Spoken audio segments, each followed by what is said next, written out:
दोस्तों नमस्कार, आप देख रहे हैं सोशल न्यूज। मैं आपके साथ मोहम्मद अकरम। 137 डेज बाद राहुल गांधी को एक बार फिर लोकसभा में एंट्री मिल चुकी है। इसकी जानकारी लोकसभा सचिवालय खुद देता हुआ नजर आ रहा है। न्यूज ऑर्गेनाइजेशन ने भी आपको अपडेट दे दिया होगा, मगर बीजेपी सरकार के लिए बहुत बड़ी दिक्कत है। आपको आगे खबरों में बताऊंगा और साथ ही साथ मैं आपको दोस्तों बताना चाहूंगा, जिन लोगों को ये बात मजाक लग रही है, फिर चाहे गोदी मीडिया की बात करूं, फिर चाहे अनभक्तों की बात करूं, एक तस्वीर ही काफ़ी है बताने के लिए संसद में राहुल गांधी का होना क्या कर सकता है। आपके बगल में तस्वीर लगा दी। आप सबको याद होगा पिछली बार राहुल गांधी सवाल पे सवाल पूछते हुए बीजेपी सरकार से नजर आ रहे थे। पीएम मोदी या किसी भी बीजेपी नेता के पास एक भी शब्द नहीं था जो राहुल गांधी सवाल पूछ रहे थे। आखिर में मीडिया के सामने राहुल गांधी ने यह बात कही थी कि मेरे सवालों का जवाब अभी तक मुझे नहीं मिला। राहुल गांधी का एक सवाल का जवाब अगर बीजेपी नहीं दे पाई थी, तो क्या इस बार बीजेपी सवालों का जवाब दे पाएगी या उससे भागते हुए एक बार फिर नजर आएगी। आपको याद होगा किस तरीके से दिल्ली से लेकर गुजरात तक की राजनीति हिलते हुए दिखाई दे रही थी। दिल्ली छोड़ दीजिए, गुजरात का बीजेपी नेता राहुल गांधी के पीछे पड़ गया था, राहुल गांधी को फंसाने के पीछे पड़ गया था इस राहुल गांधी की स्पीच के बाद, जहां पे वो अडानी और मोदी जी के रिश्ते के बारे में पूछ रहे थे। अगर आपके दामन में खुद दाग हो तो दूसरों पर सवाल नहीं उठाते, ये कहावत तो आपने सुनी होगी। फिलहाल जैसा कि मैंने आपको कहा कि बीजेपी के लिए राहुल गांधी संसद की अगर बात करूं तो बहुत बड़ी दिक्कत पैदा कर सकते हैं, क्योंकि आपको याद होगा संसद में अविश्वास प्रस्ताव पर चर्चा होनी है अभी, और इस पे विपक्ष लगातार प्रहार करता हुआ दिखाई दे रहा है। ऐसे में कांग्रेस का कहना है कि राहुल गांधी को संसद में अहम भूमिका निभानी चाहिए, संसद में विपक्ष के तौर पर। अब सोचिए, मणिपुर पर अगर राहुल गांधी सवाल पूछेंगे तो क्या उसका कोई भी जवाब होगा या उसका कोई भी जवाब दे पाएगा? तो क्या राहुल गांधी के सवालों का जवाब दे पाएंगे प्रधानमंत्री नरेंद्र मोदी, जब राहुल गांधी इस बार अविश्वास प्रस्ताव पर चर्चा हो रही होगी और मणिपुर पर प्रधानमंत्री नरेंद्र मोदी से सवाल पूछेंगे? राहुल गांधी ने जब अडानी के मुद्दे पर बीजेपी सरकार को घेर लिया था और मणिपुर की बात अगर अभी की जाएगी तो सोचिए क्या संसद में देखने को मिलेगा।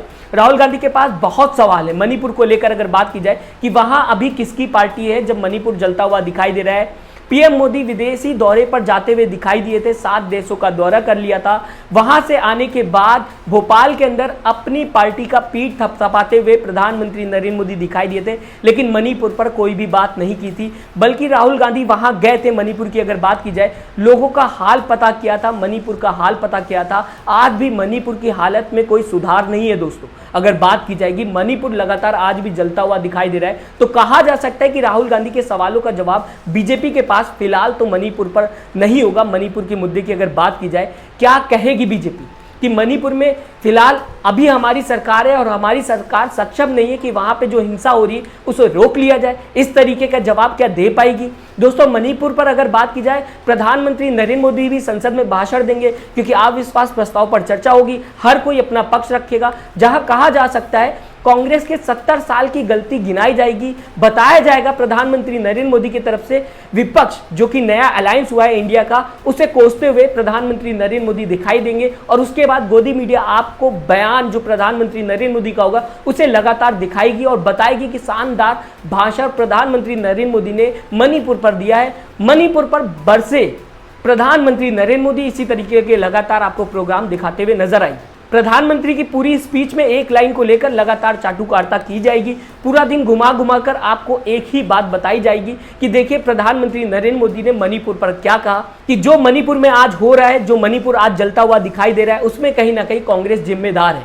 ऐसा कुछ देखने को मिलेगा। ऐसे में राहुल गांधी के जब सवाल होंगे तो क्या उसका जवाब गोदी मीडिया के पास होगा या फिर बीजेपी नेताओं के पास होगा? पिछली बार अगर बात की जाए, मैंने अभी आपको बताने की कोशिश की, जब अडानी के मुद्दे पर बीजेपी नहीं बात कर पा रही थी, सवालों का जवाब नहीं दे पा रही थी, तो आज तो मणिपुर की बात है। क्या मणिपुर की बात पर बीजेपी अपनी राय जब राहुल गांधी सवाल पूछेंगे तो रख पाएगी? शायद नहीं रख पाएगी। और साथ ही साथ विपक्ष राहुल गांधी के साथ इस बार मणिपुर के मुद्दे पर खड़ा रहेगा। अविश्वास प्रस्ताव पर लगातार चर्चा होनी है। कहीं ना कहीं फीका पड़ता हुआ गोदी मीडिया का चाटुकारिता दिखाई देगा, क्योंकि अगर राहुल गांधी ना होते तो 4 चांद लगा देती प्रधानमंत्री नरेंद्र मोदी के भाषण को लेकर गोदी मीडिया, और आपके सामने सीधा सीधा परोस देती कि देखिए प्रधानमंत्री नरेंद्र मोदी का कितना शानदार भाषण था। आज तक ऐसा भाषण नहीं दिया गया। प्रधानमंत्री नरेंद्र मोदी ने मणिपुर पर जो कहा वो शायद आप सबको सुनना चाहिए, इस तरीके की बात करते हुए दिखाई देती। लेकिन जब बात राहुल गांधी की हो जाएगी तो वहां पर मणिपुर को लेकर गोदी मीडिया कहीं ना कहीं फुल स्टॉप लगाते हुए अपने खबरों पर दिखाई देगी, क्योंकि एक तरफा खबर आपको दिखा नहीं सकती। हालांकि आप सबको पता है कि एक तरफा ही खबर आजकल आपको दिखाई जाती है। विपक्ष की बात तो की जाती है लेकिन विपक्ष को इग्नोर भी करते हुए गोदी मीडिया दिखाई देती है। इस बार भी यही देखने को मिलेगा, या तो राहुल गांधी को गोदी मीडिया साइड हटा देगी, राहुल गांधी के सवालों पर कोई भी बात नहीं करेगी, ये नहीं बताएगी आपको कि राहुल गांधी जो सवाल पूछ रहे थे उसका जवाब सरकार के पास नहीं है, जो सत्ता में सरकार है, या फिर ये कहा जाए कि ये बताएगी ही नहीं कि राहुल गांधी ने क्या सवाल पूछे।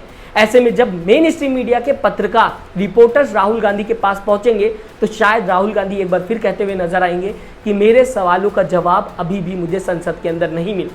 लेकिन इस बार राहुल गांधी जब संसद में जाएंगे तो क्या सच में बीजेपी के लिए दिक्कत होने वाली है? हमें कमेंट करके जरूर बताइएगा अपनी राय, और साथ ही साथ चैनल को सब्सक्राइब, वीडियो को लाइक करना ना भूलिएगा। दोस्तों अपना ख्याल रखिएगा। नमस्कार। चैनल को लाइक, शेयर एंड सब्सक्राइब करें और बेल आइकन दबाना ना भूलें।